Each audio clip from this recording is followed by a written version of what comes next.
ನಮಸ್ಕಾರ ವೀಕ್ಷಕರೇ, ನನ್ನ ಚಾನಲ್ಗೆ ಸ್ವಾಗತ. ಪ್ಲೀಸ್ ನನ್ನ ಚಾನಲ್ಗೆ ಸಪೋರ್ಟ್ ಮಾಡಿ, ಹಾಗೆ ಸಬ್ಸ್ಕ್ರೈಬ್ ಮಾಡ್ಕೊಳ್ಳಿ. ಭಾಗ್ಯಲಕ್ಷ್ಮಿ ಇವತ್ತಿನ ಸಂಚಿಕೆಯಲ್ಲಿ ಏನಾಗುತ್ತೆ ಅಂತ ನೋಡೋಣ. ಸಂಚಿಕೆ ಶುರುವಿನಲ್ಲಿ ತಾಂಡವ್ ಅಂತೂ ತುಂಬಾನೇ ಶಾಕ್ ಆಗ್ಬಿಟ್ಟು, ಮೇಡಮ್ ಏನಿದಲ್ಲ ಮೇಡಮ್ ಅಂತ ಕೇಳ್ತಾ ಇರ್ತಾನೆ. ಆಗ ಬಾಸ್ ವೈಫ್ ಏನಿದಲ್ಲ ಅಂತಂದ್ರೆ ಮತ್ತೆ ಮತ್ತೆ ನನ್ಗೆ ಇದನ್ನೆಲ್ಲ ಹೇಳಕ್ ಆಗಲ್ಲ ಅಂತ ಬಾಸ್ ವೈಫ್ ಹೇಳ್ಬಿಡ್ತಾರೆ. ಆಗ ತಾಂಡವ್ ಬಾಸ್ ಹತ್ರ ಹೋಗ್ಬಿಟ್ಟು, sir how can this possible sir, please ನೀವಾದ್ರೂ ಅವ್ರಿಗೆ ಹೇಳಿ ಸರ್, ಈ ತರ ಸಡನ್ ಆಗಿ ಕೆಲಸದಿಂದ ತೆಗ್ದ್ಬಿಟ್ರೆ ಹೇಗೆ ಅಂತ ತಾಂಡವ್ ಕೇಳ್ತಾ ಇರ್ತಾನೆ. ನೋಡಿ ಮಿಸ್ಟರ್ ತಾಂಡವ್, ಈ ಕಂಪನಿಯಲ್ಲಿ ನನ್ಗೆ ಎಷ್ಟು ರೈಟ್ಸ್ ಇದೆಯೋ ನನ್ನ ವೈಫ್ಗೂ ಕೂಡ ಅಷ್ಟೇ ರೈಟ್ಸ್ ಇದೆ. ಅವಳು ಏನೇನ್ ನಿರ್ಧಾರನು ತಗೊಂಡ್ರು ನಾನು ಅದನ್ನ ಗೌರವಿಸ್ತೀನಿ. ಸೊ ಇವಾಗ ನನ್ಗೆ ಈ ನಿರ್ಧಾರನ ಏನನ್ನು ಮಾಡಕ್ ಆಗಲ್ಲ. ನಮ್ ಕಂಪನಿ ಒಳ್ಳೇದಕ್ಕೋಸ್ಕರ ಅವಳು ಏನೇನ್ ನಿರ್ಧಾರನ ತಗೊಂಡ್ರು ನಾನು ಅದನ್ನ ತುಂಬಾನೇ ಅದನ್ನ ಗೌರವಿಸ್ತೀನಿ ಅಂತ ಬಾಸ್ ಹೇಳ್ಬಿಡ್ತಾರೆ. ಆಗ ಶ್ರೇಷ್ಠಗಂತೂ ತುಂಬಾನೇ ಕೋಪ ಬಂದ್ಬಿಟ್ಟು, ವಾಟ್ ದ ಹೆಲ್, ನೀವ್ ಇವಾಗ ರೈಟ್ಸ್ ಇದೆ ಅದನ್ನ ಅವ್ರ ನಿರ್ಧಾರನ ಗೌರವಿಸ್ತೀನಿ ಅಂತಂದ್ರೆ ಏನ್ ಅರ್ಥ ಸರ್? ಇವಾಗ ಕೆಲಸದಿಂದ ಸಡನ್ ಆಗಿ ನಮ್ಮನ್ನ ಟರ್ಮಿನೇಟ್ ಮಾಡ್ಬಿಟ್ರೆ ನಾವೇನ್ ಮಾಡ್ಬೇಕು ಅಂತ ಶ್ರೇಷ್ಠ ಕೇಳ್ತಾ ಇರ್ತಾರೆ. ಆಗ ಶ್ರೇಷ್ಠನ್ ಮಾತು ಕೇಳ್ಕೊಂಡು ಬಾಸ್ಗಂತೂ ತುಂಬಾನೇ ಕೋಪ ಬಂದ್ಬಿಟ್ಟು, ಶ್ರೇಷ್ಠ ಮೈಂಡ್ ಯುವರ್ ವರ್ಡ್ಸ್. ನೋಡಿ, ಇವಾಗ ನಾವಿಬ್ರು ಒಬ್ರನ್ನೊಬ್ರನ್ನ ತುಂಬಾನೇ ಗೌರವಿಸ್ತೀವಿ, ಹಾಗೆ ನಾವು ಒಬ್ರನ್ನ ಡಿಸಿಷನ್ ಕೂಡ ಅಷ್ಟೇನೆ ಅದನ್ನ ಗೌರವಿಸ್ತೀವಿ. ಇವಾಗ ನನ್ ಹೆಂಡತಿ ತಗೊಂಡಿರೋ ಡಿಸಿಷನ್ ಫೈನಲ್ ಅಂತ ಬಾಸ್ ಹೇಳ್ತಾ ಇರ್ಬೇಕಾದ್ರೆ ಆಗ ತಾಂಡವ್ಗಂತೂ ತುಂಬಾನೇ ಕೋಪ ಬಂದ್ಬಿಟ್ಟು, ಅದ್ ಹೇಗ್ ಸರ್ ಅದೇ ಫೈನಲ್ ಆಗ್ಬಿಡುತ್ತೆ ಸರ್? ಅವರು ನಿಮ್ ಹೆಂಡತಿ ಅಲ್ವಾ, ಅವ್ರನ್ನ ನೀವು ಕನ್ವಿನ್ಸ್ ಮಾಡಿ ಸರ್, ನೀವ್ ಹೇಳ್ದಾಗೆ ಅವ್ರು ಕೇಳ್ಕೊಂಡಿರ್ಬೇಕು ಅಂತ ತಾಂಡವ್ ಹೇಳ್ಬಿಡ್ತಾನೆ. ಆಗ ಬಾಸ್ ವೈಫ್ ಗಂತೂ ತುಂಬಾನೇ ಕೋಪ ಬಂದ್ಬಿಟ್ಟು, ಏನ್ ಮಿಸ್ಟರ್ ತಾಂಡವ್, ನೀವ್ ಇಲ್ಲೇನೆ ಮಿಸ್ಟೇಕ್ ಮಾಡ್ಕೊಂಡಿರೋದು. ನೋಡಿ, ಎಲ್ಲಾ ಗಂಡಸರು ಕೂಡ ನಿಮ್ ತರ ಇರಲ್ಲ. ನಾನ್ ಇವಾಗ ಏನೇ ಒಂದು ಡಿಸಿಷನ್ ತಗೊಂಡ್ರು ನನ್ ಹಸ್ಬೆಂಡ್ ಆಗ್ಬಿಟ್ಟು ಅವ್ರು ಅದನ್ನ ತುಂಬಾನೇ ಗೌರವಿಸ್ತಾರೆ. ಹಾಗೆ ನಾನ್ ಏನೇ ಒಂದ್ ನಿರ್ಧಾರ ತಗೊಂಡ್ರು ಅದ್ರಲ್ಲಿರೋ ಮೌಲ್ಯನೂ ಕೂಡ ಅವರು ತುಂಬಾನೇ ಗೌರವಿಸ್ತಾರೆ. ಆದ್ರೆ ಇದೆಲ್ಲ ನಿಮ್ಗೆಲ್ಲ ಅರ್ಥ ಆಗ್ಬೇಕು ಅಂತ ಮೇಡಮ್ ವೈಫ್ ಹೇಳ್ತಾರೆ. ಆಗ ಬಾಸ್ನು ಕೂಡ, ನೋಡ್ ಮಿಸ್ಟರ್ ತಾಂಡವ್, ಇವಾಗ ನಿನ್ಗೆ ವಾರ್ನಿಂಗ್ ಕೊಟ್ಬಿಟ್ಟು ನಾನು ಬಿಟ್ಬಿಡೋಣ ಅಂತ ಅನ್ಕೊಂಡಿದ್ದೆ. ಆದ್ರೆ ಇವಾಗ ಇಷ್ಟೆಲ್ಲ ನಡೆದ್ಮೇಲೆ ನೋ ಚಾನ್ಸ್. ನೋಡು, ಇವಾಗ ನೀನು ಅಪ್ಪ ಅಮ್ಮನಿಗೆ ಗೌರವ ಕೊಡದೆ ಇರೋನು ಇನ್ನ ನಮ್ಗ್ ಗೌರವ ಕೊಡ್ತೀಯಾ? ನೋಡಿ ಸರ್, ಈ ಕಂಪನಿಯಲ್ಲಿ ನಾನು ಎಷ್ಟು ವರ್ಷದಿಂದ ಕೆಲಸ ಮಾಡ್ತಿದ್ದೀನಿ, ಎಂತೆಂತ ಹೈ ಪ್ರೊಫೈಲ್ಸ್ ಪ್ರಾಜೆಕ್ಟ್ ಗಳನ್ನ ನಾನು ಹ್ಯಾಂಡಲ್ ಮಾಡ್ಕೊಟ್ಟಿನಿ. ಅದು ಅಲ್ಲದೆ ಎಷ್ಟು ನಾನು ಅಮೌಂಟ್ ಅನ್ನ ನಾನು ನಿಮ್ ಕಂಪನಿಗೆ ಪ್ರಾಫಿಟ್ ಆಗೋ ತರ ಮಾಡ್ಬಿಟ್ಟಿದೀನಿ. ಇವಾಗ ಇದ್ದಕ್ಕಿದ್ದಾನೆ ನೀವು ಈ ತರ ಡಿಸಿಷನ್ ತಗೊಂಡ್ಬಿಟ್ರೆ ಹೇಗೆ ಅಂತ ತಾಂಡವ್ ಕೇಳ್ತಾ ಇರ್ತಾನೆ. ಆಗ ಶ್ರೇಷ್ಠನು ಕೂಡ, ಹೌದು sir, each and every day ನಾವು ಎಷ್ಟೊಂದು ಈ ಕಂಪನಿಗೋಸ್ಕರ ಹಾರ್ಡ್ ವರ್ಕ್ ಮಾಡ್ತಾನೆ ಇದೀವಿ, ಹಾಗೆ ಮಾಡೇ ಮಾಡ್ತೀವಿ. ಇವಾಗ ಸಡನ್ ಆಗಿ ನೀವೇ ನಮ್ಮನ್ನ ಟರ್ಮಿನೇಟ್ ಮಾಡ್ಬಿಟ್ರೆ ಹೇಗೆ ಅಂತ ಶ್ರೇಷ್ಠ ಕೇಳ್ತಾಳೆ. ಆಗ ತಾಂಡವ್ ಕೂಡ, ಹೌದು ಸರ್, ಇವಾಗ ನೀವು ನನ್ಗೆ ಎಂಪ್ಲಾಯ್ ಆಫ್ ದಿ ಇಯರ್ ಅಂತ ನೀವೇ ನನ್ಗೆ ಅವಾರ್ಡ್ ಕೊಟ್ಬಿಟ್ಟಿದೀರಾ. ಈ ತರ ಇರುವಾಗ ನೀವೇ ನನ್ನನ್ನ ಕೆಲಸದಿಂದ ಟರ್ಮಿನೇಟ್ ಮಾಡ್ಬಿಟ್ರೆ ಹೇಗೆ ಅಂತ ತಾಂಡವ್ ಕೇಳ್ತಾನೆ. ಸರ್, ಇವಾಗ ನನ್ಗನ್ಸೋ ಪ್ರಕಾರ ನೀವು ಹರಿಬರಿಯಲ್ಲಿ ಈ ತರ ಒಂದು ರಾಂಗ್ ಡಿಸಿಷನ್ ತಗೊಂಡಿದ್ದೀರಾ ಅನ್ಸುತ್ತೆ. ಇದರಿಂದ ಕಂಪನಿಗಂತೂ ತುಂಬಾನೇ ಲಾಸ್ ಆಗುತ್ತೆ ಸರ್. ನೀವ್ ಇದನ್ನ ಮತ್ತೆ ಪುನಃ ನೀವು ಇದನ್ನ ರಿಯಲೈಸ್ ಮಾಡ್ಕೊಳ್ಳೇಬೇಕು ಅಂತ ತಾಂಡವ್ ಹೇಳ್ತಿರ್ಬೇಕಾದ್ರೆ ಆಗ ಬಾಸ್ ಹೇಳ್ತಾರೆ, ನೋಡ್ ಮಿಸ್ಟರ್ ತಾಂಡವ್, ನಾವು ಈ ಕಂಪನಿಯನ್ನ ಖಾಲಿ ದುಡ್ಡಿಗೋಸ್ಕರ ಪ್ರಾಫಿಟ್ಗೋಸ್ಕರ ಕಟ್ಟಿಲ್ಲ ಅಂತ ಬಾಸ್ ಹೇಳ್ತಾ ಇರ್ಬೇಕಾದ್ರೆ ಆಗ ಬಾಸ್ ವೈಫ್ನು ಕೂಡ, ಹೌದು ಮಿಸ್ಟರ್ ತಾಂಡವ್, ನಾವು ಒಂದು ಮೌಲ್ಯ ಇಟ್ಕೊಂಡು ಈ ಕಂಪನಿನ ಕಟ್ಟಿದೀವಿ. ನಾವು ಖಾಲಿ ದುಡ್ಡಿಗೋಸ್ಕರ ಇಲ್ಲಿ ಇವಾಗ ಕೆಲಸ ಮಾಡ್ತಾ ಇಲ್ಲ. ನೋಡು, ನೀನು ಅಷ್ಟು ಒಳ್ಳೆಯವಳಾಗಿರೋ ಭಾಗ್ಯನೇ ಬಿಟ್ಬಿಟ್ಟು ಅವಳಿಗೆನೆ ಡಿವೋರ್ಸ್ ಕೊಟ್ಬಿಟ್ಟು ನೀನ್ ಇವಾಗ ಶ್ರೇಷ್ಠನ ಮದ್ವೆ ಆಗಿದೀಯಾ. ಇದು ನೀನ್ ಮಾಡಿರೋ ಸರಿನಾ? ಇಷ್ಟಾದ್ರೂ ಕೂಡ ನೀನು ಭಾಗ್ಯನಿಗೆ ಕಾಟ ಕೊಡೋದು ಬಿಟ್ಟಿಲ್ಲ ಅಂತ ಬಾಸ್ ವೈಫ್ ಹೇಳ್ತಾ ಇರ್ಬೇಕಾದ್ರೆ ಆಗ ಅಲ್ಲಿರೋ ಎಂಪ್ಲಾಯೀಸ್ ಗಳಂತೂ ತುಂಬಾನೇ ಶಾಕ್ ಆಗ್ತಾ ಇರುತ್ತೆ. ಆಗ ನಿಂತ್ಕೊಂಡಿರೋ ಗೌರವ್ ಅವರು, ಏನು ಭಾಗ್ಯ ಮೇಡಮ್ ಅವರು ತಾಂಡವ್ ಅವ್ರ ವೈಫಾ ಅಂತ ಕೇಳ್ತಾನೆ. ಆಗ ತಾಂಡವ್ಗಂತೂ ಕೋಪನೆ ಬಂದ್ಬಿಟ್ಟು, ಇವಾಗ ಆ ವಿಷಯ ಎಲ್ಲ ಯಾಕೆ, ಅದೆಲ್ಲ ಇವಾಗ ಮುಗ್ದೋಗಿರೋ ವಿಷಯ ಅಂತ ತಾಂಡವ್ ಹೇಳ್ತಾನೆ. ಸರಿ, ಹಾಗಾದ್ರೆ ಇವಾಗ ಅದು ಮುಗ್ದೋಗಿರೋ ವಿಷಯ ಅಲ್ವಾ, ಹಾಗಾದ್ರೆ ಇವಾಗಿನ ವಿಷಯದ ಬಗ್ಗೆ ಮಾತಾಡೋಣ. ಅವಾಗ ನೀವು ಭಾಗ್ಯನ್ ಬಗ್ಗೆ ಹೇಳಿದ್ರಲ್ಲ, ಭಾಗ್ಯನ್ ಮೆಂಟಾಲಿಟಿ ಮಿಡಲ್ ಕ್ಲಾಸ್ ಮೆಂಟಾಲಿಟಿ ಅಂತ ಅಂದ್ರಲ್ವಾ, ವಾಟ್ ಯು ಮೀನ್ ಅಂತ ಕೇಳ್ತಾರೆ ಬಾಸ್ ವೈಫ್. ನೋಡಿ ಮಿಸ್ಟರ್ ತಾಂಡವ್, ನಾವು ಕೂಡ ತುಂಬಾನೇ ಕಷ್ಟಪಟ್ಟು ಇವತ್ತಿವಾಗ ಈ ಸ್ಥಾನದಿಂದ ಬಂದು ನಿಂತ್ಕೊಂಡಿರೋದು. ಸಾಲದಕ್ಕೆ ಯಾಕೆ? ನಿಮ್ಗೇನಾದ್ರು ಡೌಟ್ಸ್ ಇದ್ರೆ ನಿಮ್ಮ ಅಮ್ಮ ಅಪ್ಪನ್ನ ಕೇಳಿ ಅಂತ ಬಾಸ್ ಹೇಳ್ತಾ ಇರ್ಬೇಕಾದ್ರೆ ಆಗ ಬಾಸ್ ವೈಫ್ನು ಕೂಡ, ದೊಡ್ಡ ಕಂಪನಿಯಲ್ಲಿ ಕೆಲಸ ಮಾತಾಡಕ್ಕೆ ಒಂದ್ 4 ಇಂಗ್ಲಿಷ್ ವರ್ಡ್ಸ್ ಬಂದಿದ ತಕ್ಷಣ ನೀವೇನು ದೊಡ್ಡ ಮನುಷ್ಯರ ಆಗಲ್ಲ ಮಿಸ್ಟರ್ ತಾಂಡವ್. ಇಷ್ಟು ದಿನ ಭಾಗ್ಯ ನಿಮ್ಗೆ ಬೇಕಾಗಿರೋದನ್ನೆಲ್ಲ ಮಾಡ್ಕೊಟ್ಟು ನೆಮ್ಮದಿಯಾಗಿ ಜೀವನ ಮಾಡಿಸಿದಾಳಲ್ವಾ, ಅದಕ್ಕೋಸ್ಕರ ನೀವು ಭಾಗ್ಯನಿಗೆ ಥ್ಯಾಂಕ್ಫುಲ್ ಆಗಿರ್ಬೇಕು. ಹಾಗ್ ನೋಡಕ್ ಹೋದ್ರೆ ನೀನ್ ಭಾಗ್ಯನಿಗೆ ಲೈಫ್ ಕೊಟ್ಟಿಲ್ಲ, ಭಾಗ್ಯ ನಿನ್ಗೆ ಲೈಫ್ ಕೊಟ್ಟಿರೋದು. ನಿನ್ನಂತ ಈಗೋ ಇಷ್ಟು ಲೈಫ್ ಅನ್ನ ಇಷ್ಟು ದಿನ ಅವಳು ಸಹಿಸ್ಕೊಂಡಿದ್ದಾಳಲ್ಲ, ಹಾಗಾಗಿ ನೀನ್ ಅವಳಿಗೆ ಥ್ಯಾಂಕ್ಸ್ ಹೇಳ್ಬೇಕು ಅಂತ ಬಾಸ್ ವೈಫ್ ಹೇಳ್ತಾರೆ. ಆಗ ತಾಂಡವ್ ಅಂತೂ ತುಂಬಾನೇ ಶಾಕ್ ಆಗ್ಬಿಟ್ಟು ಭಾಗ್ಯನ್ ಮುಖಾನೇ ಗುರಾಯಿಸ್ಕೊಂಡು ನೋಡ್ತಾ ಇರ್ತಾನೆ. ಸೊ ನಿನ್ನಂತವನು ನಮ್ ಕಂಪನಿಯಲ್ಲಿ ಇರೋದು ಅವಶ್ಯಕತೆನೇ ಇಲ್ಲ ಅಂತ ಬಾಸ್ ವೈಫ್ ಹೇಳ್ತಿದ್ದಂಗೆನೆ ಆಗ ತಾಂಡವ್ ಅಂತೂ ತುಂಬಾನೇ ಶಾಕ್ ಆಗ್ಬಿಟ್ಟು ಬಾಸ್ ಹತ್ರ ಬಂದ್ಕೊಂಡು, ಸರ್ ಅವ್ರೇನು ಎಮೋಷನಲ್ ಆಗಿ ಈ ತರ ಇವಾಗ ಡಿಸಿಷನ್ ತಗೊಂಡಿದಾರಂತ ನೀವು ಕೂಡ ಆತರ ಮಾತಾಡ್ಬೇಡಿ ಸರ್. ನನ್ನಂತ ಒಳ್ಳೆ ಹೈ ಪ್ರೊಫೈಲ್ ಇರೋ ವ್ಯಕ್ತಿ ಮತ್ತೆ ಇಂತಹ ಶ್ರೇಷ್ಠನಂತಹ ಡೆಡಿಕೇಟ್ ಇರುವಂತಹ ವ್ಯಕ್ತಿ ಇವಾಗ ಕಂಪನಿಯಿಂದ ನೀವು ಟರ್ಮಿನೇಟ್ ಮಾಡಿದ್ರೆ ಕಂಪನಿಗೆ ತುಂಬಾನೇ ಲಾಸ್ ಆಗುತ್ತೆ ಸರ್. ನೀವ್ ಇದ್ರ ಬಗ್ಗೆ ಇನ್ನೊಂದ್ಸರಿ ಯೋಚನೆ ಮಾಡಿ ಅಂತ ತಾಂಡವ್ ಕೇಳ್ತಾನೆ. ನೋಡಿ ಮಿಸ್ಟರ್ ತಾಂಡವ್, ನನ್ ವೈಫ್ ಇದಾರಲ್ಲ, ಮುಂಚೆಂದನು ಹೇಳ್ತಾ ಇದ್ರು ಅವ್ರಿಬ್ರು ಸರಿಯಾಗಿಲ್ಲ, ಅವ್ರನ್ನ ಕೆಲಸದಿಂದ ತೆಗೀರಿ ಅಂತ ಹೇಳ್ತಾ ಇದ್ರು. ಬಟ್ ನಾನೇನೆ ಅವ್ರಿಬ್ರು ತುಂಬಾನೇ ಸಿನ್ಸಿಯರ್ ಆಗಿ ವರ್ಕ್ ಮಾಡ್ತಾರೆ ಅಂತ ನಿಮ್ ಬಗ್ಗೆನೇ ನಾನು ಡಿಫೆಂಡ್ ಮಾಡ್ಕೊಂಡು ಬಂದಿದ್ದೆ. ಸ್ವಲ್ಪ ಬುದ್ಧಿ ಹೇಳಿದ್ರೆ ಅವ್ರು ತಿದ್ಕೊಂತಾರೆ, ವೇಟ್ ಮಾಡೋಣ ಅಂತ ನಾನೇ ಅವಳನ್ನ ಕನ್ವಿನ್ಸ್ ಮಾಡ್ತಾ ಇದ್ದೆ. ಬಟ್ ಇವಾಗ ಎಲ್ಲ ಡ್ಯಾಮೇಜ್ ಅನ್ನು ನೀವ್ ತಾನೇ ಮಾಡ್ಕೊಂಡಿರೋದು. ಸೊ ಹಾಗಾಗಿ ನಾನಿವಾಗ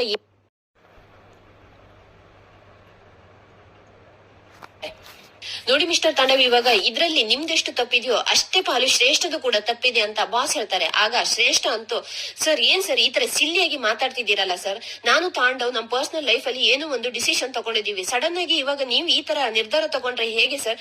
sir please tell me, it's an policy in our company ಅಂತ ಶ್ರೇಷ್ಠ ಕೇಳ್ತಾಳೆ. ಆಗ ಬಾಸ್ ವೈಫು, ಹೋ ನೀವ್ ಇವಾಗ ಈ ದಾರಿಯಲ್ಲಿ ಬರ್ತಾ ಇದ್ದೀರಾ, ಅದಕ್ಕೆ ನಾನು ಕೂಡ ಇವಾಗ ಉತ್ತರ ಕೊಡ್ತೀನಿ, ನೋಡ್ತಾ ಇರು. ನಮ್ ಕಂಪನಿ ಪಾಲಿಸಿ ಪ್ರಕಾರ ಗಂಡ ಹೆಂಡತಿ ಒಂದೇ ಕಂಪನಿಯಲ್ಲಿ ಕೆಲಸ ಮಾಡೋ ಹಾಗೆ ಇಲ್ಲ ಅಂತ ಹೇಳ್ಬಿಡ್ತಾರೆ. ಆಗ ಶ್ರೇಷ್ಠಗಂತೂ ತುಂಬಾನೇ ಶಾಕ್ ಆಗುತ್ತೆ. ಸೊ ಇವಾಗ ನೀವಿಬ್ರು ಗಂಡ ಹೆಂಡತಿ ತಾನೆ, ಹಾಗಿದ್ಮೇಲೆ ನೀವಿನ್ನ ಇಲ್ಲಿ ಕೆಲಸ ಮಾಡೋ ಹಾಗೆ ಇಲ್ಲ ಅಂತ ಹೇಳ್ತಾರೆ. ಮಹೇಶ್, ಇವಾಗ ನಾನ್ ಮಾತಾಡ್ತಾ ಇರೋದು ಕರೆಕ್ಟ್ ತಾನೆ ಅಂತ ಬಾಸ್ ವೈಫ್ ಕೇಳ್ತಾ ಇರ್ಬೇಕಾದ್ರೆ ಆಗ ಅಲ್ಲಿ ನಿಂತ್ಕೊಂಡಿರೋ ಅವ್ರ PA, ಹೌದು ಮೇಡಮ್ ಇದು ಕರೆಕ್ಟ್ ಪಾಲಿಸಿನೇ, ಅದಕ್ಕೋಸ್ಕರ ಇವರೆಲ್ಲ ಆ ನಿರ್ಧಾರನ ಒಪ್ಕೊಂಡೆ ಅವರು ಆ ಫಾರ್ಮ್ ಗೆಲ್ಲ ಸೈನ್ ಹಾಕಿರೋದು, ಅಗ್ರಿಮೆಂಟ್ ಗೆ ಸೈನ್ ಮಾಡಿರೋದು ಅಂತ ಹೇಳ್ತಿದ್ದಂಗೆನೆ ತಾಂಡವ್ ಮತ್ತೆ ಶ್ರೇಷ್ಠ ಮತ್ತೆ ಶಾಕ್ ಆಗ್ತಾರೆ. ಶ್ರೇಷ್ಠ ಮತ್ತೆ ತಾಂಡವ್, ಇವಾಗ ನಿಮ್ಗೆ ಅರ್ಥ ಆಯ್ತು ಅಂತ ಅನ್ಸುತ್ತೆ, ಇವಾಗ ಒಂದ್ ಕ್ಷಣನೂ ಕೂಡ ನಮ್ ಕಣ್ಮುಂದೆ ನಿಂತ್ಕೋಬೇಡಿ, just get out of this place ಅಂತ ಹೇಳ್ತಾರೆ. ಆಗ ತಾಂಡವ್ ಅಂತೂ, sir please try to understand, please sir we can have a discussion sir ಅಂತ ಹೇಳ್ತಾನೆ. ಆಗ boss, Tandav there is no point in me supporting you ಅಂತ ಹೇಳ್ತಾರೆ. ಆಗ ಬಾಸ್ ವೈಫು, ಏನೀಗ ಹೊರಡ್ತೀರಾ ಅಥವಾ ಅಂತ ಕೇಳ್ತಾರೆ. ಆಗ ಶ್ರೇಷ್ಠ ಮತ್ತೆ ತಾಂಡವ್ ಒಬ್ರದೊಬ್ರು ಮುಖ ನೋಡ್ಕೊಂಡು ಅಲ್ಲಿಂದ ಹೊರಗಡೆ ಹೋಗ್ತಾರೆ. ಆಗ ಬಾಸ್ ವೈಫ್ ಕುಸುಮಾ ಅವ್ರದ್ ಮುಖ ನೋಡ್ಬಿಟ್ಟು, ಕುಸುಮಾ ಅವ್ರೆ ಇವಾಗ ಈ ತರ ಆಗಿದೆ ಅಂತ ನೀವ್ ಯಾವ್ದೇ ಕಾರಣಕ್ಕೂ ಬೇಜಾರ ಮಾಡ್ಕೋಬೇಡಿ. ಭಾಗ್ಯ, ನೀನ್ ಯಾಕೆ ಇನ್ನೂ ಇಲ್ಲೇ ನಿಂತ್ಕೊಂಡಿದ್ಯಾ, ಬೇಗ ಹೋಗ್ಬಿಟ್ಟು ಅದೇನೇನು ಗ್ರೋಸರೀಸ್ ಬೇಕು ಎಲ್ಲ ಬೇಗ ಆದಷ್ಟು ಬೇಗ ತಗೊಂಡ್ ಬಂದ್ಬಿಡು ಸರಿನಾ ಅಂತ ಕೇಳ್ತಾರೆ. ಆಗ ಭಾಗ್ಯ ಸರಿ ಅಂತ ಹೇಳ್ಕೊಂಡು ಅಲ್ಲಿಂದ ಹೊರಡ್ತಾಳೆ. ಇನ್ನೊಂದ್ ಕಡೆ ತಾಂಡವ್ ಮತ್ತೆ ಶ್ರೇಷ್ಠ ತಮ್ಮ ಐಟಮ್ ಅನ್ನೆಲ್ಲ ಕಲೆಕ್ಟ್ ಮಾಡ್ಕೊಳಕಂತ ಕ್ಯಾಬಿನ್ ಬಂದಿರ್ತಾರೆ. ಆಗ ಅಲ್ಲಿ ನಿಂತ್ಕೊಂಡಿರೋ ಗೌರವ್ ಅವರು, ಯಬ್ಬ ಅಂತೂ ನಮ್ ಟೀಮ್ ಇಂದ ಒಂದ್ ಒಳ್ಳೆ ತಲೆನೋವು ಹೋಯ್ತು ಅಂತ ಹೇಳ್ತಾ ಇರ್ತಾನೆ. ಆಗ ಅಲ್ಲಿ ನಿಂತ್ಕೊಂಡಿರೋ ಇನ್ನೊಂದ್ ಎಂಪ್ಲಾಯ್, ಈ ಶ್ರೇಷ್ಠ ಏನು ಕಮ್ಮಿನಾ, ಯಾವಾಗ ನೋಡಿದ್ರು ಒಳ್ಳೆ ದೊಡ್ಡ ದೆವ್ವ ಬಂದಂಗ ಆಡ್ತಾ ಇದ್ಲು, ಏನ್ ನೋಡಿದ್ರು ಅದ್ ಸರಿ ಇಲ್ಲ ಇದ್ ಸರಿ ಇಲ್ಲ, ಆ ಕೆಲ್ಸ ಸರಿ ಇಲ್ಲ ಈ ಕೆಲ್ಸ ಸರಿ ಇಲ್ಲ ಅಂತ ಯಾವಾಗ್ಲೂ ಹೇಳ್ತಾ ಇರ್ತವಳು ಅಂತ ಅವ್ನ್ ಹೇಳ್ತಾ ಇದ್ರೆ, ಆಗ ಅಲ್ಲಿ ನಿಂತ್ಕೊಂಡಿರೋ ಇನ್ನೊಂದ್ ಎಂಪ್ಲಾಯ್ ಕೂಡ, ಹೌದು ಈ ತಾಂಡವ್ ಇದಾನಲ್ಲ ಇವ್ನೇನ್ ಕಮ್ಮಿನಾ, ಯಾವಾಗ ನೋಡಿದ್ರು ಇವ್ನ ಜೊತೆ ಮೀಟಿಂಗಿಗಂತೂ ಕೂತ್ಕೊಳ್ಳಕ್ಕೆ ಆಗ್ತಾನೆ ಇರ್ಲಿಲ್ಲ, ಯಾವಾಗ ನೋಡಿದ್ರು ತಲೆನೋವು, ಯಾವಾಗ ನಮ್ ಮ್ಯಾನೇಜರ್ ಚೇಂಜ್ ಆಗ್ತಾನಪ್ಪ ಅಂತ ನಾನು ಕಾಯ್ಕೊಂಡಿರ್ತಿದ್ದೆ, ಫೈನಲಿ ನಮ್ಗೆ ಇವಾಗ ಫ್ರೀಡಮ್ ಸಿಕ್ತು ಅಂತ ಅವರೆಲ್ಲ ತುಂಬಾನೇ ಸೆಲೆಬ್ರೇಟ್ ಮಾಡ್ತಾ ಇರ್ಬೇಕಾದ್ರೆ ಆಗ ತಾಂಡವ್ ಮತ್ತೆ ಶ್ರೇಷ್ಠ ಈ ಮಾತನೆಲ್ಲ ಕೇಳ್ಕೊಂಡು ತುಂಬಾನೇ ತಾಂಡವ್ ಇರಿಟೇಟ್ ಆಗ್ಬಿಟ್ಟು, ಇವಾಗ ಈ ತರ ಎಲ್ಲ ಮಾತಾಡಿದ್ರೆ ಸರಿ ಇರಲ್ಲ ಅಂತ ತಾಂಡವ್ ಕಿರ್ಚುತ್ತಾ ಇರ್ತಾನೆ. ಆಗ ಶ್ರೇಷ್ಠನು ಕೂಡ, ಸ್ಟುಪಿಡ್, ನಿಮ್ಗೆ ಇವಾಗ ಏನ್ ಮಾಡಕ್ಕಿನ್ನು ಬೇರೆ ಕೆಲಸ ಇಲ್ವಾ, just go back to your works ಅಂತ ಅವಳನ್ನು ಕೂಡ ತುಂಬಾನೇ ಕೂಗಾಡ್ತಾ ಇರ್ತಾಳೆ. ಕಂಡವರೆಲ್ಲ ನಮ್ಮನ್ನ ಇವಾಗ ಆಡ್ಕೊಳ್ಳೋ ಪರಿಸ್ಥಿತಿ ಬಂತು ಅಂತ ತಾಂಡವ್ ಗೊಣಕೊಂತ ಇರ್ಬೇಕಾದ್ರೆ ಅವಾಗ ಗೌರವ್ ಅಲ್ಲಿಗೆ ಬಂದ್ಬಿಟ್ಟು, ನೋಡಿ ಸರ್ ಇವಾಗ ಭಾಗ್ಯ ಅವರು ನಿಮ್ಮ ವೈಫ್ ಅಂತ ನನ್ಗೆ ಗೊತ್ತೇ ಇರ್ಲಿಲ್ಲ ಸರ್, ಫುಡ್ ಚೆನ್ನಾಗಿದೆ ಅಂತ ಹೇಳ್ಕೊಂಡು ನೀವು ಚೆನ್ನಾಗಿ ಅವ್ರ ಫುಡ್ ಅನ್ನೇ ತರಿಸ್ಕೊಂಡು ಇವಾಗ ನಿಮ್ಮ ಎಕ್ಸ್ ವೈಫ್ ಫುಡ್ ಅನ್ನೇ ತಿನ್ನೋ ತರ ಆಗೋಯ್ತಲ್ಲ ಸರ್ ಅಂತ ಗೌರವ್ ಹೇಳ್ತಾ ಇರ್ತಾನೆ. ಅದಕ್ಕೇನೆ ಸರ್ ನಾನು ಅವತ್ತು ಎಕ್ಸ್ಟ್ರಾ ಫುಡ್ ನಿಮ್ಗೆ ಬೇಕಂತ ಕೇಳ್ದವಾಗ ನೀವು ಅವ್ರ ಮೇಲೆ ತುಂಬಾನೇ ಕೂಗಾಡಿರೋದು, ಅದು ಅಲ್ಲದೆ ನನ್ಗನ್ಸೋ ಪ್ರಕಾರ ಅವ್ರೆ ನಿಮ್ಗೆ ಬೆಸ್ಟ್ ವೈಫ್ ಅಂತ ಅನ್ಸುತ್ತೆ ಸರ್, ನೀವು ಅವ್ರನ್ನ ಕಳ್ಕೋಬಾರ್ದಿತ್ತು ಸರ್, ನನ್ಗನ್ಸೋ ಪ್ರಕಾರ ಅದು ನಿಮ್ಗೆ ತುಂಬಾನೇ ಲಾಸ್ ಅಂತ ಅನಿಸ್ತಾ ಇದೆ ಅಂತ ಗೌರವ್ ಹೇಳ್ತಿರ್ಬೇಕಾದ್ರೆ, ಇವಾಗ ನನ್ ಲೈಫ್ ಬಗ್ಗೆ ಡಿಸಿಷನ್ ತಗೊಳಕ್ಕೆ ನೀನ್ ಯಾವನು, ನನ್ ಲೈಫ್ ಅಲ್ಲಿ ಏನ್ ಬೆಸ್ಟ್ ಏನ್ ವರ್ಸ್ಟ್ ಅಂತ ನನಗ್ ಗೊತ್ತು, ಇವಾಗ ನನ್ ಲೈಫ್ ಹತ್ರನೇ ಬಂದ್ಬಿಟ್ಟು ಇವಾಗ ಅದು ಅಷ್ಟು ಇದು ಬೆಸ್ಟ್ ಅಂತ ಏನಾದ್ರು ನನ್ ಲೈಫ್ ಬಗ್ಗೆ ನೀನೇನಾದ್ರು ಡಿಸಿಷನ್ ತಗೊಳಕ್ ಬಂದ್ಬಿಟ್ರೆ ನಾನ್ ಮಾತ್ರ ಸುಮ್ನೆ ಇರಲ್ಲ, ಹೋಗೋ ನಿನ್ ಕೆಲ್ಸ ನೋಡ್ಕೊಳ್ಳೋ ಅಂತ ಅವನಿಗೇನೆ ಬೈದ್ಬಿಟ್ಟು ಅಲ್ಲಿಂದ ಕಳಿಸ್ಬಿಡ್ತಾನೆ ತಾಂಡವ್. ನೋಡ್ದೆ ತಾಂಡವ್, ಅವಳಿಂದ ಇವಾಗ ನಾವ್ ಎಷ್ಟೊಂದು ಅವಮಾನ ಅನುಭವಿಸೋ ತರ ಆಗೋಯ್ತು ಅಂತ ಶ್ರೇಷ್ಠ ಹೇಳ್ತಾ ಇರ್ಬೇಕಾದ್ರೆ, ಹೌದು ಶ್ರೇಷ್ಠ, ಒಂದ್ ಅಪರ್ಚುನಿಟಿ ಸಿಕ್ಲಿ ಆ ಎಮ್ಮೆಗೆ ನಾನು ಯಾವ ತರ ಇವಾಗ ಅವಮಾನ ಮಾಡ್ತೀನಿ ಅಂತ ನೀನೆ ನೋಡ್ತಾ ಇರುವಂತ ತಾಂಡವ್ ಹೇಳ್ತಾ ಇರ್ತಾನೆ. ಆಗ ಅದೇ ಟೈಮ್ಗೆ ಸರಿಯಾಗಿ ಕುಸುಮ ನಿಧಾನಕ್ಕೆ ತಾಂಡವ್ ಹತ್ರ ಬರ್ತಾ ಇರ್ತಾರೆ. ಬಂದ್ಯಾ ಅಮ್ಮ, ಇವಾಗ ನೀನು ನನ್ಗೆ ಏನಾದ್ರು ಅವಮಾನ ಮಾಡೋದಿತ್ತ, ಬಾ ಮಾಡ್ಬಿಟ್ಟು ಹೋಗು ಅಂತ ತಾಂಡವ್ ಹೇಳ್ತಾ ಇರ್ತಾನೆ. ತಾಂಡವ್, ನನಗೆ ನಿನ್ನ ನೋಡಿದ್ರೆ ತುಂಬಾನೇ ಅಯ್ಯೋ ಅಂತ ಅನಿಸ್ತಾ ಇದೆ ತಾಂಡವ್, ಆವತ್ತು ನೀನು ಪುರೋಹಿತರು ಹೇಳಿರೋ ಮಾತನ್ನ ನೀನೇನಾದ್ರೂ ನೆನ್ಪಲ್ಲಿ ಇಟ್ಕೊಂಡಿದ್ಯಾ ತಾಂಡವ್, ಆ ಭಾಗ್ಯ ಒಂದ್ ವೇಳೆ ನಿನ್ ಜೀವನದಿಂದ ಯಾವತ್ತು ಹೊರಗಡೆ ಹೋಗ್ತಾಳೋ ನಿನ್ ಅದೃಷ್ಟ ಎಲ್ಲ ಭಾಗ್ಯನ್ ಜೊತೆಗೆ ಹೊರಗಡೆ ಹೋಗುತ್ತೆ ಅಂತ ಆವತ್ತು ಅವ್ರು ಹೇಳಿರೋ ಮಾತು ಇವಾಗ ಸತ್ಯ ಆಗ್ತಿದೆ ಅಂತ ಕುಸುಮ ಹೇಳ್ತಾ ಇರ್ಬೇಕಾದ್ರೆ, ಅನ್ಕೊಂಡೆ ಇಂಥದೇ ಏನಾದ್ರು ಮಾತಾಡೋಕೆ ನೀನ್ ಬರ್ತೀಯ ಅಂತ ಅನ್ಕೊಂಡೆ, ಯಾಕೆ ನೀನ್ ಇನ್ನೂ ಕೂಡ ಬಂದ್ಬಿಟ್ಟು ಆ ನಿಮ್ ಸೊಸೆ ಇದ್ದಾಳಲ್ಲ ಅವಳನ್ನ ಹೊಗ್ಲಿ ಅಟ್ಟಕ್ಕೆ ಏರ್ಸೋಕೆ ಯಾಕೆ ಇನ್ನ ಬಂದಿಲ್ಲ ಅಂತ ಕಾಯ್ಕೊಂಡಿದ್ದೆ. ನೋಡಮ್ಮ, ಇವಾಗ ಅವಳು ನನ್ ಜೀವನಕ್ಕೆ ಅಂಟಿರೋ ಅದೃಷ್ಟ ಅಲ್ಲ, ಅವಳು ನನ್ ಜೀವನಕ್ಕೆ ಅಂಟಿರೋ ಶನಿ, ಅವಳಿಂದ ನನ್ ಜೀವನದಲ್ಲಿ ಏನನ್ನು ಕೂಡ ಒಳ್ಳೇದಾಗಲ್ಲ. ಇವಾಗ ನಿನ್ ಕಂತೆ ಪುರಾಣ ಎಲ್ಲ ಕೇಳ್ಕೊಂಡಕ್ಕೆ ನನ್ಗೆ ಇವಾಗ ಟೈಮ್ ಇಲ್ಲ ಅಮ್ಮ, ಬಾ ಶ್ರೇಷ್ಠ ನಾವ್ ಇಲ್ಲಿಂದ ಹೋಗೋಣ ಅಂತ ತಾಂಡವ್ ಹೇಳ್ತಾನೆ. ಆಗ ತಾಂಡವ್ ಮತ್ತೆ ಶ್ರೇಷ್ಠ ತಮ್ಮ ಐಟಮ್ ಅನ್ನೆಲ್ಲ ಹಿಡ್ಕೊಂಡು ಹೊರಗಡೆ ಬರ್ತಿದ್ದಂಗೆನೆ ಭಾಗ್ಯನು ಕೂಡ ಗ್ರೋಸರೀಸ್ ಎಲ್ಲ ತಕೊಂಡು ಒಳಗಡೆ ಬರ್ತಾ ಇರ್ತಾಳೆ. ಇತ್ತ ಭಾಗ್ಯ ತುಂಬಾನೇ ಖುಷಿಯಾಗಿ ಬರ್ತಾ ಇರೋದನ್ನ ನೋಡ್ಬಿಟ್ಟು ತಾಂಡವ್ ಅಂತೂ ತುಂಬಾನೇ ಹೊಟ್ಟೆ ಊರ್ಕೊಂಡು ಹಾಗೆ ಭಾಗ್ಯನ ಮುಖನೇ ನೋಡ್ಕೊಂಡು ಅವಳು ಹೇಳಿರೋದು ಒಂದೊಂದು ಮಾತನ್ನು ಕೂಡ ಫ್ಲಾಶ್ ಬ್ಯಾಕ್ ಅನ್ನೆಲ್ಲ ನೆನ್ಪ್ ಮಾಡ್ಕೊಂತಾ ಇರ್ತಾನೆ. ಹಾಗೆ ಒಂದ್ ನಿಮಿಷ ಅವಳನ್ನು ಗುರಾಯಿಸ್ಕೊಂಡು ನೋಡ್ಕೊಂಡು ಅವರಿಬ್ರು ಅಲ್ಲಿಂದ ಹೊರಗಡೆ ಹೋಗ್ತಾರೆ. ಭಾಗ್ಯ ಹಾಗೆ ಒಳಗಡೆ ಬರ್ತಾಳೆ.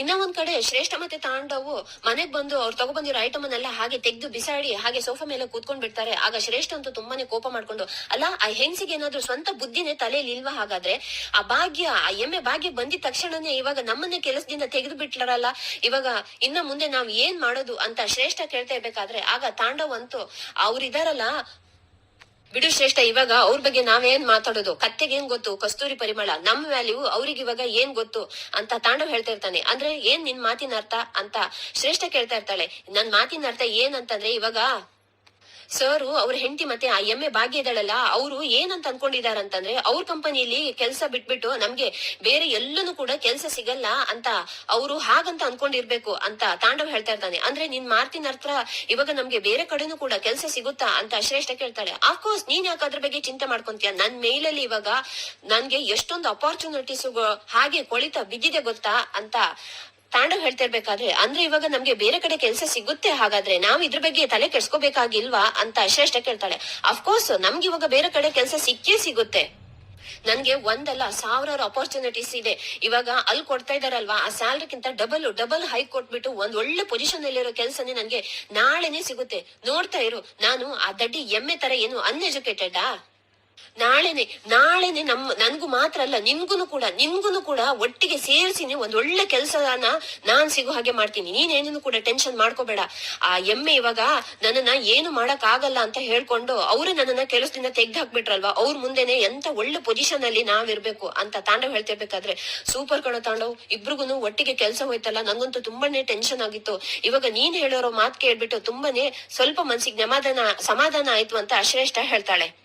ಆ ಎಮ್ಮೆ ಭಾಗ್ಯ ಇದ್ದಾಳಲ್ಲ, ಅವಳ ಮುಖಕ್ಕೆ ಹೊಡೆದಾಗಿರ್ಬೇಕು ಇನ್ ಮುಂದೆ ನನ್ಗ್ ಸಿಗೋ ಸಕ್ಸಸ್ ಅಂತ ತಾಂಡವು ಹೇಳ್ತಾ ಇರ್ತಾನೆ. ಇನ್ನೊಂದ್ ಕಡೆ ಭಾಗ್ಯ ಮತ್ತೆ ಮನೆಯವರೆಲ್ಲ ಮನೆಗ್ ಬಂದಿರ್ತಾರೆ. ಕುಸುಮ ಅವರು ಬೇಜಾರದಲ್ಲಿ ಅವ್ರ ಬಾಸ್ ವೈಫ್ ಹೇಳಿರೋ ಒಂದೊಂದು ಮಾತನ್ನು ಕೂಡ ನೆನ್ಪ್ ಮಾಡ್ಕೊಂಡು ತುಂಬಾನೇ ಬೇಜಾರಲ್ಲಿ ಕೂತ್ಕೊಂಡಿರ್ತಾರೆ.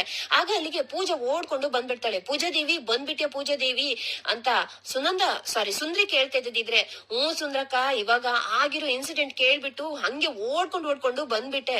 ಅದೇನೋ ಗಾದೆ ಹೇಳ್ತಾರ ನೋಡು, ಮಾಡ್ಬಾರ್ದನ್ನ ಮಾಡಿದ್ರೆ ಆಗ್ಬಾರ್ದೆ ಆಗುತ್ತೆ ಅನ್ನೋಕೆ ಅವರಿಬ್ರೆ ಬೆಸ್ಟ್ ಎಕ್ಸಾಂಪಲ್ ಅಂತ ಪೂಜಾ ಜೋರಾಗಿ ನಗಾಡ್ಕೊಂಡು ಹೇಳ್ತಾ ಇರ್ಬೇಕಾದ್ರೆ ಆಗ ನಿಂತ್ಕೊಂಡಿರೋ ಸುಂದ್ರಿನೂ ಕೂಡ, ಹೌದು ಪೂಜಾದೇವಿ, ಅವ್ರ ಮುಖನ ಆವಾಗ ನೋಡ್ಬೇಕಿತ್ತು, ಒಳ್ಳೆ ಹರಳೆಣ್ಣೆ ಕುಡ್ದಾಗ ಆಗಿತ್ತು ಹಾಗಂತ ಸುಂದ್ರಿ ಹೇಳ್ಕೊಂಡು ಪೂಜಾ ಮತ್ತೆ ಸುಂದ್ರಿ ಇಬ್ರು ಜೋರಾಗಿ ನಗಾಡ್ತಾ ಇರ್ತಾರೆ. ಆಗ ನಿಂತ್ಕೊಂಡಿರೋ ಧರ್ಮ ಅವರು, ಏನಮ್ಮ ಪೂಜಾ, ಇವಾಗ ಇನ್ನೊಬ್ರು ನೋವನ್ನ ನಾವು ಖುಷಿ ಪಡೋದು ಇದು ಎಷ್ಟು ಸರಿ ನಮ್ಮ ಅಂತ ಕೇಳ್ತಾರೆ. ಅವಾಗ ಪೂಜಾ, ಖುಷಿ ಪಡ್ಬೇಕು ಮಾವ, ಇವಾಗ ಅವರು ನಮ್ಗೆ ಮತ್ತೆ ಈ ಮನೆಯವರಿಗೆ ಭಾಗ್ಯಕನಿಗೇನು ಸ್ವಲ್ಪ ಕಮ್ಮಿನ ಅವರು ತೊಂದ್ರೆ ಕೊಟ್ಟಿರೋದು ಅಂತ ಪೂಜೆ ಕೇಳ್ತಿರ್ಬೇಕಾದ್ರೆ ಆಗ ಸುಂದ್ರಿನೂ ಕೂಡ, ಹೌದು ಧರ್ಮಣ್ಣ, ಈ ಭಾಗ್ಯ ಮತ್ತೆ ನಿಮ್ಗೆ ಅವರಿಬ್ರು ಕೂಡ ಎಷ್ಟೊಂದು ತೊಂದ್ರೆ ಕೊಟ್ಟಿದ್ದಾರೆ. ಸಾಲದಕ್ಕೆ ಇವಾಗ ಕುನ್ನಿಕ ಅಲ್ಲ ಆ ಕನ್ನಿಕನು ಕೂಡ ತಮ್ಮ ಜೊತೆಗೇನೆ ಸೇರಿಸ್ಕೊಂಡು ಎಷ್ಟೊಂದು ತೊಂದ್ರೆ ಮೇಲೆ ತೊಂದ್ರೆ ಕೊಟ್ಟಿದ್ದಾರೆ. ನಮ್ ಭಾಗ್ಯನಿಗೆ ಬೇರೆ ಎಲ್ಲೂ ಕೆಲಸ ಸಿಗ್ಬಾರ್ದು ಅಂತ ಎಷ್ಟೊಂದು ಭಾಗ್ಯನೂ ಕೂಡ ಅಯ್ಯೋ ಅಂತ ಅನ್ನಿಸಿದ್ದಾರೆ. ಸರಿಯಾಗಿನೇ ಹೇಳ್ದೆ ಸುಂದ್ರಿ, ನಮ್ಮ ಅಕ್ಕನಿಗೂ ಕೂಡ ಅವರು ಕೆಲಸ ಸಿಗ್ಬಾರ್ದು ಅಂತ ಎಷ್ಟೊಂದು ತೊಂದ್ರೆ ಮಾಡಿದ್ದಾರೆ. ಕೊನೆಗೂ ಆ ದೇವ್ರು ಅವರಿಬ್ರಿಗೆ ಸರಿಯಾದ ಶಿಕ್ಷೆನೆ ಕೊಟ್ಟಿದ್ದಾರೆ. ನನ್ಗಂತೂ ಇವತ್ತು ತುಂಬಾನೇ ಖುಷಿ ಆಗ್ತಿದೆ. ಈ ಖುಷಿಗೆ ನಾನು ಒಂದೊಳ್ಳೆ ಸ್ವೀಟ್ ಮಾಡ್ಕೊಂಡು ತಿಂತೀನಪ್ಪ ಅಂತ ಪೂಜಾ ಹೇಳ್ತಾ ಇರ್ತಾಳೆ. ಏನ್ ಪೂಜಾ ನೀನ್ ಹೇಳ್ತಾ ಇರೋದು, ಇವಾಗ ಒಬ್ರು ನೋವಲ್ಲಿದ್ರೆ ನೀನು ಅವರು ನೋವನ್ನ ಇವಾಗ ಸೆಲೆಬ್ರೇಟ್ ಮಾಡ್ಕೊಂಡು ಸ್ವೀಟ್ ಮಾಡ್ಕೊಂಡು ತಿಂತಿದ್ಯಲ್ಲ ಪೂಜಾ, ಇವಾಗ ನೀನ್ ಈ ತರ ಮಾತಾಡೋದು ತಪ್ಪು ಅಂತ ಭಾಗ್ಯ ಹೇಳ್ತಿರ್ಬೇಕಾದ್ರೆ, ಏನಕ್ಕ ತಪ್ಪು ಅಂತ ಹೇಳ್ತಿದ್ಯಾ ನೀನು? ಪ್ರತಿ ಸರಿನೂ ಕೂಡ ನೋವು ಅನುಭವಿಸುವಾಗ ತಾಂಡು ಬಾವ ಈ ಮನೆಗೆನೆ ಬಂದ್ಬಿಟ್ಟು ಎಷ್ಟೊಂದು ನಿನ್ ಮುಂದೆನೆ ನಿಂತ್ಕೊಂಡು ಕೊಂಕು ಮಾತಾಡ್ತಿದ್ರು. ಇವಾಗ ಅವರಿಗೆ ಕೆಲ್ಸ ಹೋಗ್ಬಿಟ್ಟು ಅವರಿಗೆ ಸರಿಯಾಗಿದೆ ಅಂತ ಪೂಜಾ ಹೇಳ್ತಾ ಇರ್ತಾಳೆ. ನೋಡ್ ಪೂಜಾ, ಏನೇ ಆದ್ರೂನು ಕೂಡ ಇವಾಗ ನೀನು ಸರಿ ಅಕ್ಕ, ಇವಾಗ ನೀನ್ ಏನ್ ಹೇಳಕ್ ಬರ್ತಾ ಇರೋದು, ಏನೇ ಆದ್ರೂನು ಕೂಡ ಅವ್ರ ಬಗ್ಗೆ ನಾವ್ ಇವಾಗ ಈ ತರ ಮಾತಾಡ್ಬಾರ್ದು ಅಂತ ತಾನೇ ನೀನ್ ಇವಾಗ ಹೇಳಕ್ ಬರ್ತಾ ಇರೋದು. ನೋಡಕ್ಕ, ಒಂದ್ ವೇಳೆ ಇವಾಗ ನೀನ್ ಸುಮ್ನೆ ಬಿಟ್ರು ಕೂಡ ಆ ಕರ್ಮ ಅನ್ನೋದಿದೆಯಲ್ಲ ಅದ್ ಮಾತ್ರ ಯಾವತ್ತಿಗೂ ಕೂಡ ಸುಮ್ನೆ ಬಿಡೋದೇ ಇಲ್ಲ. ಹಾಗಾಗಿ ಅವರಿಗೆ ತಕ್ಕ ಶಾಸ್ತ್ರನೇ ಕೂಡ ಆಗಿದೆ. ನೋಡ್ ಪೂಜಾ, ಇವಾಗ ಅವ್ರ ಸೋಲನ್ನು ಇವಾಗ ನಾವು ಸಂಭ್ರಮ ಪಟ್ರೆ ಇವಾಗ ಅವ್ರಿಗೂ ನಮಗೂ ಕೂಡ ಏನ್ ವ್ಯತ್ಯಾಸ ಇರುತ್ತೆ ಅಂತ ಭಾಗ್ಯ ಕೇಳ್ತಾ ಇರ್ತಾಳೆ. ಆಗ ಪೂಜಾ, ಅಕ್ಕ ಅದು ಅಂತ ಹೇಳ್ಕೊಂಡು ಸುಮ್ನಾಗ್ತಾಳೆ. ಇನ್ನೊಂದ್ ಕಡೆ ತಾಂಡವ್ ಲ್ಯಾಪ್ಟಾಪ್ ಇಟ್ಕೊಂಡು ಕೂತ್ಕೊಂಡಿರ್ತಾನೆ. ಆಗ ಶ್ರೇಷ್ಠ ಅಲ್ಲಿಗೆ ಬಂದ್ಕೊಂಡು ತಾಂಡವ್ ಏನ್ ಮಾಡ್ತಿದ್ಯಾ ಅಂತ ಕೇಳ್ತಾನೆ. ಏನಿಲ್ಲ ಶ್ರೇಷ್ಠ, ಮೈಲಲ್ಲಿ ಒಂದಷ್ಟು ಇವಾಗ ಜಾಬ್ ಬಗ್ಗೆ ಎಲ್ಲ ಲೀಸ್ಟ್ ಬಂದಿತ್ತಲ್ವಾ, ಅದನ್ನೆಲ್ಲ ಇವಾಗ ಶಾರ್ಟ್ ಲಿಸ್ಟ್ ಮಾಡ್ತಾ ಇದ್ದೀನಿ, ಹಾಗೆ ಮೇಲ್ಗುನು ಕೂಡ ಎಲ್ಲ ರೆಸ್ಪಾನ್ಸ್ ಮಾಡ್ತಾ ಇದ್ದೀನಿ ಅಷ್ಟೇ ಅಂತ ತಾಂಡವ್ ಹೇಳ್ತಾ ಇರ್ತಾನೆ. ಆಗ ಅವನಿಗೊಂದು ಕಾಲ್ ಬಂದ್ಬಿಡುತ್ತೆ. ಹಲೋ ಮಿಸ್ಟರ್ ತಾಂಡವ್, ಇವಾಗ ಈ ಟೈಮಲ್ಲಿ ನಿಮ್ಗೆ ಡಿಸ್ಟರ್ಬ್ ಮಾಡ್ತಾ ಇರೋದಕ್ಕೆ ಸಾರಿ ಅಂತ ಹೇಳ್ತಾರೆ. ಇಟ್ಸ್ ಓಕೆ ಸರ್ ಅಂತ ತಾಂಡವ್ ಹೇಳ್ತಾ ಇರ್ತಾನೆ. ಸರ್, ಅದು ಇವಾಗ ನಮ್ ಕಂಪನಿಯಲ್ಲಿ ಇವಾಗ ಮ್ಯಾನೇಜರ್ ಪೋಸ್ಟ್ ಗೆ ಹೈರಿಂಗ್ ಮಾಡ್ತಾ ಇದೀವಿ, ಸೊ ಹಾಗಾಗಿ ಇವಾಗ ನಿಮ್ ಮೇಲ್ ಬಂದಿತ್ತು, ಸೊ ಹಾಗಾಗಿ ನಾವು ನಿಮ್ಗೆ ಕಾಲ್ ಮಾಡಿರೋದು ಅಂತ ಆ ವ್ಯಕ್ತಿ ಹೇಳ್ತಿರ್ಬೇಕಾದ್ರೆ ಆಗ ತಾಂಡವ್, ಹಾ ಸರ್, ನಾನಿವಾಗ MNC ಕಂಪನಿಯಲ್ಲಿ ಇವಾಗ ವರ್ಕ್ ಅನ್ನ ನೋಡ್ತಾ ಇದ್ದೀನಿ, ಬಟ್ ಇವಾಗ ನಿಮ್ದು ಯಾವ್ದು ಸ್ಮಾಲ್ ಕಂಪನಿ ಅಂತ ಅನ್ಸುತ್ತೆ ಅಂತ ತಾಂಡವ್ ಹೇಳ್ತಿರ್ಬೇಕಾದ್ರೆ, ಇಲ್ಲ ಸರ್, ಆತರ ಎಲ್ಲ ಏನು ಇಲ್ಲ, ಇಂಡಿಯಾದಲ್ಲಿ ಇವಾಗ ನಾವು 2 ಬ್ರಾಂಚಸ್ ಅನ್ನ ಹೊಂದಿದೀವಿ ಅಂತ ತಾಂಡವ್ ಆ ವ್ಯಕ್ತಿ ಹೇಳ್ತಿರ್ಬೇಕಾದ್ರೆ ಆಗ ತಾಂಡವ್, ಏನು ಓನ್ಲಿ 2 ಬ್ರಾಂಚಸ್ ಅಷ್ಟೇನಾ, ಇವಾಗ ನನ್ಗಿರೋ ವರ್ಕ್ ಸ್ಕಿಲ್ಗೆ ಇವಾಗ ನಿಮ್ದಂತೂ ತುಂಬಾ ಚಿಕ್ಕ ಕಂಪನಿ ಆಯ್ತು ಸರ್, ಹಾಗಾಗಿ ನಿಮ್ ಕಂಪನಿಯಲ್ಲಿ ವರ್ಕ್ ಮಾಡಕ್ಕೆ ನನ್ಗೆ ಇಂಟ್ರೆಸ್ಟ್ ಇಲ್ಲ, ಸಾರಿ ಅಂತ ಹೇಳ್ಕೊಂಡು ತಾಂಡವ್ ಫೋನ್ ಅನ್ನ ಕಟ್ ಮಾಡ್ಬಿಡ್ತಾನೆ. ಆಗ ಆ ವ್ಯಕ್ತಿಗಂತೂ ತುಂಬಾನೇ ಶಾಕ್ ಆಗ್ತಾ ಇರುತ್ತೆ. ಇತ್ತ ಶ್ರೇಷ್ಠ, ಯಾಕ್ ತಾಂಡವ್ ಇವಾಗ ಕಾಲ್ ಅನ್ನ ಕಟ್ ಮಾಡ್ಬಿಟ್ಟೆ ಅಂತ ಶ್ರೇಷ್ಠ ಕೇಳ್ತಾ ಇರ್ಬೇಕಾದ್ರೆ, ಏನಿಲ್ಲ ಶ್ರೇಷ್ಠ, ಅದು ತುಂಬಾನೇ ಚಿಕ್ಕ ಕಂಪನಿ ಆಗೋಯ್ತು, ಅದು ಅಲ್ಲದೆ ಆ ಕಂಪನಿ ಬೇರೆ ನನ್ ಲೆವೆಲಿಗೆ ಇಲ್ಲ, ನೋಡ್ದ್ಯಾ ಹನಿ, ಇವಾಗ ಹೇಗೆ ಆಫರ್ ಮೇಲೆ ಆಫರ್ ಬರ್ತಾ ಇದೆ ಅಂತ ನೋಡ್ದ್ಯಾ, ಇನ್ಮೇಲ್ ನೋಡ್ತಾ ಇರು ಅಂತ ತಾಂಡವ್ ಹೇಳ್ತಾ ಇರ್ಬೇಕಾದ್ರೆ, ಹೌದು ತಾಂಡವ್, ಏನಾದ್ರಾಗ್ಲಿ ನಮ್ಗಂತೂ ಒಂದ್ ಒಳ್ಳೆ ಕೆಲ್ಸ ಸಿಕ್ಕಿದ್ರೆ ಸಾಕು ಅಂತ ಶ್ರೇಷ್ಠ ಹೇಳ್ತಾಳೆ. ಆಗ ತಾಂಡವ್ ಇನ್ನೊಂದು ಮೇಲನ್ನು ನೋಡ್ಬಿಟ್ಟು, ವಾವ್ ಹನಿ, ಇವಾಗ ನಾನ್ ಅನ್ಕೊಂಡಿರೋ ತರಾನೇ ಇವಾಗ ಒಂದ್ ದೊಡ್ಡ MNC ಕಂಪನಿಯಲ್ಲಿ ನನ್ಗೆ ಇವಾಗ ಒಂದ್ ಒಳ್ಳೆ ಆಫರ್ ಬಂದಿದೆ, ನಾನ್ ಇದನ್ನ ಫಸ್ಟ್ ನೋಡೇ ಇರ್ಲಿಲ್ಲ, ಸರಿ ಇವಾಗ ನಾನೇ ಕಾಲ್ ಮಾಡ್ತೀನಿ ಅಂತ ತಾಂಡವ್ ಕಾಲ್ ಮಾಡ್ತಾನೆ. ಇಲ್ಲಿಗೆ ಈ ಸಂಚಿಕೆ ಮುಕ್ತಾಯವಾಗುತ್ತೆ. ವಿಡಿಯೋ ನೋಡಿದ್ದಕ್ಕಾಗಿ ಧನ್ಯವಾದ.